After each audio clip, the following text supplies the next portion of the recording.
What's going on, guys? Welcome back to the channel. It's me, Jace, and we are going to be watching Minnesota running back Mo Ibrahim. I watched about 4 games of Mo Ibrahim. I watched the Wisconsin game in 2020, Fresno State and Penn State in 2019, and Ohio State in 2021. So I watched, games over a 3-year span, and just the first thing you notice about him on tape is his ability to pass block. I mean, I watched some stonewall defensive tackles in the Wisconsin game. But even when he gets the ball in his hands, he has great vision. He has the ability to hit the holes at full force. He's a downhill runner. He'll run you over. He can run behind his downfield blockers. He's a bell cow. He's ran for 100 yards in almost every game he's been in. So those are the good things, but there are a few issues with Ibrahim that I did want to talk about. One is his age. He's 24 years old. He just turned 24, so he'll be 25 by the time the NFL season kicks off in 2023, meaning he'll be 29 by the time he gets to the end of his rookie deal. So that's a problem, especially for a running back who's had almost 800 carries in college. His body could be beat to hell, and then think you're going to run him as a bell cow in the NFL. It can be problematic, but I think that'll be an issue and a talking point for some teams. But as far as his game goes, we don't really factor. When I say we, I mean at this channel, we don't factor in all that excess stuff when it comes to film. We factor those things in when we just talk about mock drafts and things like that. But when it comes to film, we're talking about what this player can do specifically. So enough of my intro. I'm going to jump into it. We're going to look at this first play here. It's going to be against the University of Wisconsin. It's going to be a run, a long run that we're going to talk about. So let's get into it. All right, so we're going to run this film here on this first play here of Mo Ibrahim. Pretty long run here. So what you're going to get first is you're going to get a slide, or you're going to get the entire offensive line and the tight end to move everything over to the right, to slide to the right. Mo is going to take this ball here on a read option. The quarterback does a good job of reading here because there is a defender that's right there. And this defender just isn't athletic enough to knife down to make that tackle. So the quarterback makes the right read. He gives the ball to Mo Ibrahim. Mo's going to follow his blocks here, and he's going to realize that it's a massive hole right here, and he has the vision. This is one of the best parts of his game, is this vision here, to be able to run from this particular angle here, and to see that usually you would bounce this outside if you were a faster running back, but he has the patience to wait, plant that right foot in the ground, and immediately get upfield, keeps his balance. And he runs through those arm tackles, runs through another arm tackle, has the vision to continue to run behind his downfield blockers, and then he lowers his shoulder to fall forward to get more yards. This is, I think this may be his best run that I saw, just because it showcases his small amount of speed, but also showcases his vision to get up the field and then lower his shoulder at the end to get a few more yards because he's a downhill runner. I think that was probably his best run that I watched. But we got a few more runs here we're going to look at. So this next run here is going to be against Ohio State. And this is going to be a touchdown run. But it just goes to show his vision once again, because it's not like he has to break 1,000 tackles to get to the end zone. Minnesota's offensive line actually did a really good job here of opening up this hole here. And he has the vision to understand that this is his lane here. And he reads the hole correctly. I think a lot of times some running backs struggle with reading the hole. Maybe they like to stretch it out. Maybe they want to go this way. Maybe they want to go up in here and just get some dirty yards. But Mo, again, his patience it's almost unmatched in this entire class. He takes the ball. Look, he gets the ball here, and there's really nowhere to go. So he knows that if this defender here, or if this offensive lineman here seals this front side, he's going to score. And that's exactly what happens. That lineman seals it off right here, and Mo runs in for a touchdown. This is vision. This is patience. Every running back wants to take it to the house every play, but sometimes you got to be a little patient. Let the lane develop, and then shoot through that gap with that vision, run through that arm tackle again, and you got yourself a touchdown. That's Mo Ibrahim's game. That's what he is. So this is going to be another play here against the Ohio State. And again, he's going to run through some arm tackles. And I'm showing it from this angle all the way through because this is a part of the it's not a problem, right? It's not a problem for me. But he doesn't have long speed. And what I mean is, like, if you showed this run, or if Jahmyr Gibbs had this exact same run, or Bijan Robinson had this exact same run, this defender does not catch him, right? He continues to run and he scores if this is a different running back. But watch what he does when he realizes he's not going to score. He stops, gets that defender to lose his footing. He cuts back inside and gets a few more yards because he knows he's not going to score. That's what he has to do because he doesn't bring like long touchdown game breaking speed, but he's not slow. And so we're going to watch it from the end zone angle. We're going to watch what he does here to get through the hole. Again, Minnesota's offensive line does such a good job of sliding and sealing off here. Then this tight end here seals off on backside. He comes back, hits the hole, runs through that arm tackle, runs to another arm tackle, and he's off to the races. So now this defender has to run at an angle because Mo just doesn't have that long speed. He doesn't score. But I show this play from this angle because you're not tackling him with one arm, right? Shoots through the gap. He has the athletic ability to put that foot into the dirt, put that defender in a blender. The defender whiffs on the tackle, and it's an arm tackle. He doesn't bring him down, and now Mo's off to the races. When you're not a fast running back, you still have to be athletic. You have to be agile. You can't be slow, and you can't be, unathletic. Like, you have to bring some type of athleticism, even if you don't have the game-breaking speed. And that's what he has here. He gets up the field, boom, puts that foot in the dirt, makes that defender miss completely, and he's off to the races again. That's Mo Ibrahim's game. That's what he brings to the game. And that's why he's such a fun prospect to watch. And that's why I wanted to do a specific video on him, because the things I saw on tape, I was like, if I'm at the NFL team, I could work with this.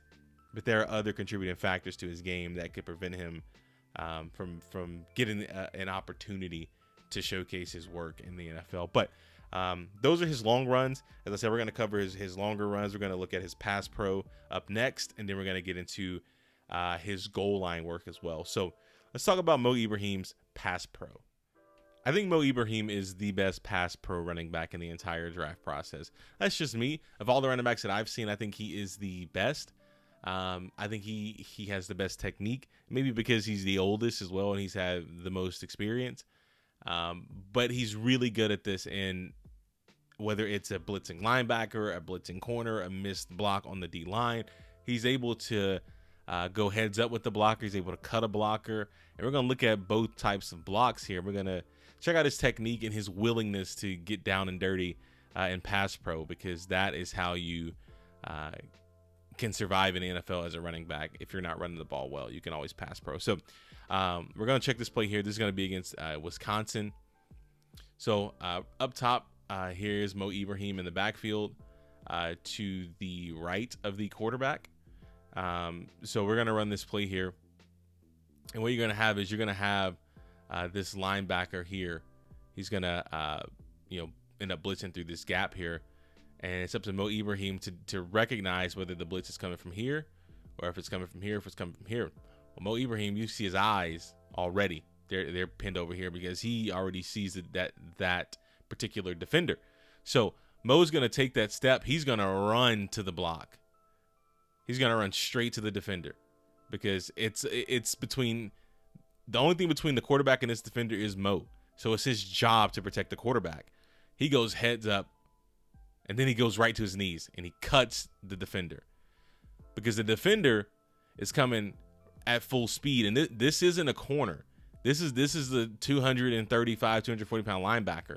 And so at the angle and at the rate he's running at downhill, it's very possible that Mo could get ran over on this particular play. And so Mo recognizes that, and Mo realizes that, I can't go heads up with him because one, he's coming in at an angle. So it's very easy if I go heads up to try to get hands on him, he could easily rip my arm out, do a rip move and get around me and get to the quarterback. So Mo's best bet is I got to go low because that's the only thing I can do is go down. And it's good technique from him because it's the right move. So he immediately goes to the ground, hits that defender in the legs. Now that defender is upended, and now that gives the quarterback time to be able to get the throw off. Now the defender does get through, but it's not Mo's fault. But Mo made the right decision, because at the angle the defender is coming in, Mo is going to get ran over if he goes heads up. So Mo realizes it, and immediately he goes straight to the ground. Very quickly. Goes straight down to one knee, and he hits that defender, boom, upends him, and protects the quarterback. That's a proper cut technique. And as a running back, you have to be able to decipher whether or not you want to do a cut technique or whether you want to go heads up and get hands on a defender. The quarterback ends up throwing an incompletion. We're going to look at this next play here, also against the University of Wisconsin, where it's not going to be a cut block. It's actually going to be a blitzing defensive back coming through here, and it's going to be Mo's job to pick up that defender that's going to run through here. So we're going to watch Mo here as he snaps the ball. They're going to do a play action. That defender comes on a blitz. The quarterback keeps the ball. Mo goes right into the defender, and he gets hands on him. Completely different block. But what you have to realize that as a running back, if you feel that defender is going to overpower you, it is better to potentially do a cut block. Where I think in Mo's instance, this isn't a linebacker, this is a defensive back.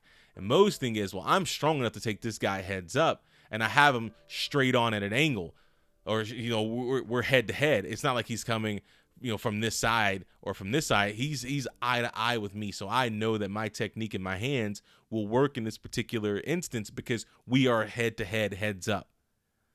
And when you're in that position as a running back, and if you feel that you're strong enough, that's where you get your hands on him. He doesn't hold his head down and drives it in kind of like Jahmyr Gibbs would do at times. He initiates contact, pushes that defender back, and now they're in a position where Mo Ibrahim, he looks like a tackle. He looks like a center. He looks like he's blocking him like he's a defensive or like he's an offensive lineman.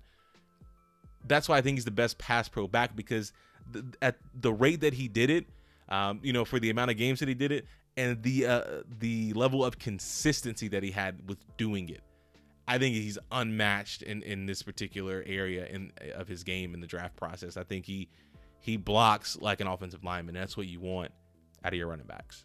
So the final aspect of Mo Ibrahim's game that we're going to talk about is going to be his goal line work. We're not going to talk about his ability to catch out of the backfield, because in the 5 years he's played at the University of Minnesota, he has 21 receptions. So I think that lets us know that he's not a legitimate pass catching option out of the backfield. Now, he is a legitimate weapon on the goal line. And I'm talking about he can go, he can run the ball, go up through a gap. He can go up through the B gap, through the C gap. He can put that left foot in the ground, bounce it outside. We're going to look at two different plays here where he does both of those things on each respective play. So this is going to be a play here. Goal line formation, obviously. There's a fullback. There's also an offensive lineman in the backfield. He's going to take this ball. He's going to go right up through B gap or C gap here, I believe, and he's going to score a touchdown. And we're going to watch it from the end zone angle, and I want you to see just the push that the Minnesota line gets, but just the vision of Mo Ibrahim to understand that this here is where he needs to go. And although the lineman looks like he's slipping and losing his balance, a lot of times it'll be attempting for a running back like Mo Ibrahim to maybe try to hit that and jump over that pile. But the vision here to understand that this run is set to go one specific location. It's not set to bounce outside. It's not set to go this way. And we've looked at specific running backs on the channel here where they'll have this run and they may take it outside just for no reason. And I think for Mo Ibrahim, he has the perfect vision. He understands where his landmark is, and he knows which hole to hit. And that's one of the best parts of his game. And so he's going to take this run. He's going to follow his blockers. He's going to get up in the end zone, break that arm tackle, and he's going to score a touchdown. This is where I think, even as a rookie, I think this is where he'll make his bread and butter, because he's such a weapon on the goal line. So that was a run that will take him up through the gap. This is going to be a run to show you that he's not just a power guy who likes to go up the middle. It's going to show you some athleticism on this particular play here against the University of Wisconsin. So he's going to take this handoff here on this option here. He's going to take the handoff. He's going to put that foot in the ground, bounce it outside, has the athleticism to get to the sideline. Now, I do believe that this play was called for a holding, and I mean, that's really subjective. You can call it however you want to call it. But really, even if the defender doesn't get held here, he still bounces that outside because this defender here is not catching Mo Ibrahim. It's not going to happen. He's a lineman. So he takes it outside, gets in the end zone. We're going to watch it from the end zone angle here, and we're going to see just what happens here. So he's going to take the handoff. Immediately, number 93 here is going to shoot that gap.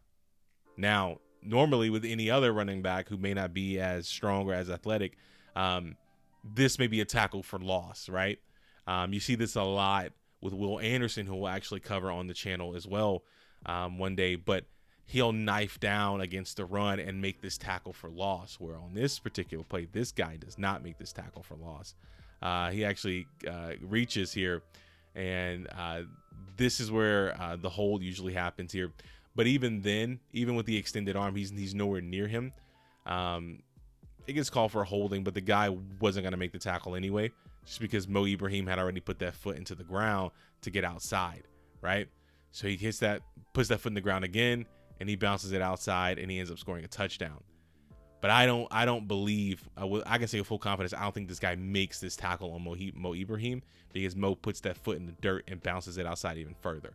So that's a little bit of his athleticism, show you that, hey, I can take it up the middle, but I can also put that foot in the dirt. I have the speed to get to the edge, so I'm able to outrun this defensive back here, able to outrun this linebacker here, and I'm able to reach the end zone. And I think that's bread and butter for Mo Ibrahim in the NFL. He's, as we talked about previously with his runs, he's not going to be the guy that's going to house it 75 yards. He's just not. He's not that kind of back. But he's a guy that you can give him the ball on the goal line. He can be your bell cow, absolutely. But you can give him the ball on the goal line, and he's going to eat every time, because there ain't a lot of defenders that's going to be able to keep him from getting into that end zone. Whether he goes up the middle, whether he bounces it outside, you never know which one you're going to get, and he keeps the defenders guessing. It's a good running back there. Now, we've covered his runs, his pass pro, his goal line work. We've covered it all with Mo Ibrahim. I'm excited to see what he does for the remainder of the season. As I said, he's been beat to hell with carries in college, but I'm excited to see what he continues to do at the University of Minnesota and going into the draft process. So I hope you guys enjoyed the Mo Ibrahim breakdown. He's one of my favorite players that I've watched so far. Make sure you guys give it a thumbs up. Make sure you hit that subscribe button, turn on that notification bell as well. I do appreciate it. Make sure you guys tell somebody about the channel, as the channel is always growing. So I do appreciate that. So I hope y'all enjoyed it, and y'all take care.